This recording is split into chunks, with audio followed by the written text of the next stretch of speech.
জানমাল আল্লাহ ক্রয় করেছেন জান্নাতের বিনিময়ে। এখন এই জান্নাত কি মসজিদের কোরআন মসজিদে ব্যয় করবেন?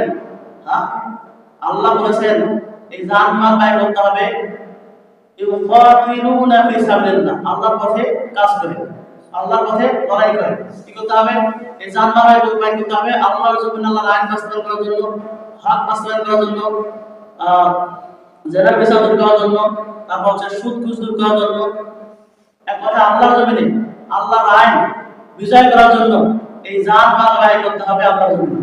কিন্তু আমরা কোথায় ব্যয় করতেছি? মসজিদের কোনায়। এটা ভাই করা যাবে না, যদি কথাটা খারাপ লাগে। এরপর তাহলে কোন কাজটা আমরা জানাতে হবে? যে ব্যক্তি আল্লাহর আইন বাস্তবায়ন করার জন্য জানমাল ব্যয় করবে, সেই ব্যক্তিকে আল্লাহ বলেছেন বিআন্না লাহুমুল জান্নাহ, তাদের জন্য রয়েছে জান্নাত।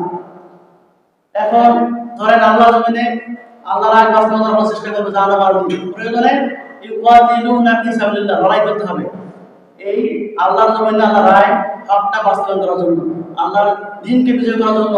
জান্নাত ব্যয় করবেন। যদি আপনাকে লড়াই করা লাগে, ইউকাতিলুনা ফি সাবিলিল্লাহ, আপনাকে লড়াই করতে হবে।